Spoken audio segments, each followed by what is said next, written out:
Bonsoir à tous, bienvenue pour votre tirage d'oracle pour la semaine du 3 juillet.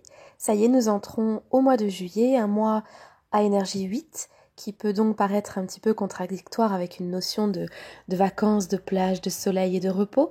Mais c'est vrai que pour beaucoup d'entre nous, ce mois de juillet, et après tout, c'est un peu typique d'une année 1, sera un mois de juillet malgré tout assez studieux ou assez fort en travail, en responsabilité, en choses à mener de front.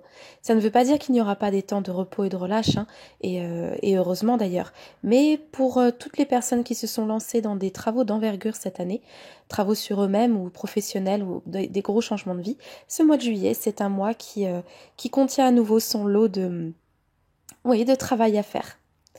En tout cas, pour cette semaine, j'avais très envie d'utiliser le jeu de Michael. Non pas qu'il m'ait appelé particulièrement, c'est juste moi qui avais envie de me retrouver dans les énergies pures de Michael. Voilà, et comme d'habitude, j'ai demandé début, milieu, fin de semaine, et puis un message global qui couvre toute la semaine, donc du 3 juillet. La première carte qui est sortie, c'est celle qui vous demande d'avancer sans peur. Cette carte, elle est destinée justement, et je pense qu'elle marque là le début du mois de juillet, elle est destinée justement à toutes ces personnes qui vont de l'avant en ce moment, qui mènent de front plusieurs choses en même temps, qui ont des gros changements professionnels ou personnels à mener et qui se sont lancés des défis d'envergure hein, pour toutes les personnes cette année qui ont choisi le chemin de l'éveil et du changement. Il faut avouer que ces changements sont d'envergure. Alors cette carte, elle est là pour continuer de vous encourager à aller de l'avant, à ne pas laisser tomber, baisser les bras par rapport aux difficultés que vous pouvez rencontrer. Bien sûr, elle est là aussi pour vous indiquer que vous êtes sur le bon chemin dans les décisions que vous prenez. C'est une carte qui vient valider en fait des décisions que vous pourriez avoir à prendre, des choix que vous auriez à faire. On vous dit qu'en tout cas, vous pouvez tout à fait dire oui à ce choix, dire oui à cette idée que vous avez, dire oui à ce nouveau chemin qui se présente, car c'est la bonne chose à faire. Autrement dit, avancer sans peur. Donc c'est le bon moment pour avancer sur le chemin du business, changer quelque chose dans votre manière de travailler, mettre en place une nouvelle idée, quitter une situation qui ne serait pas saine pour vous. En tout cas, tout changement ici, cette semaine, et je pense que c'est une carte qui colore le mois de juillet parce que c'est celle qui ouvre le mois de juillet. Sur tout le mois de juillet, vous avez une sorte de validation angélique sur les choix que vous faites et les actions que vous menez pour les accomplir. La deuxième carte qui apparaît est la carte qui vous demande de faire attention, en tout cas de prêter attention à vos rêves.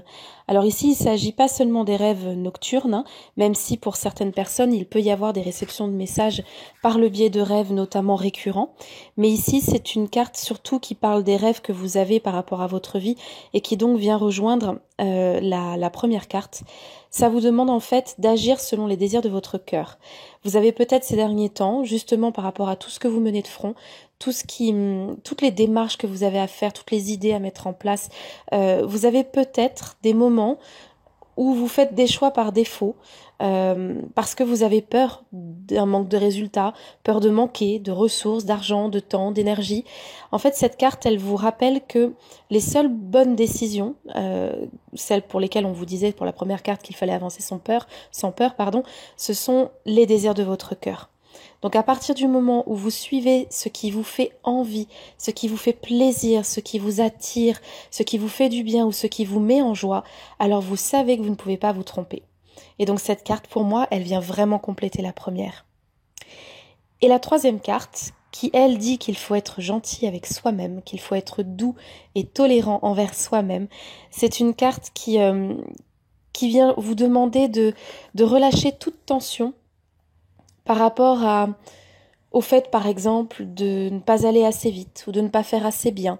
Cette carte vous dit que, compte tenu des circonstances, compte tenu de ce que l'on vit en ce moment sur le plan énergétique, compte tenu de ce que l'on vit sur le plan global dans notre société et à tout point de vue, compte tenu du fait que vous avez déjà engagé énormément d'énergie à votre changement de vie depuis des mois, voire des années, cette carte, elle vous rappelle que vous faites de votre mieux.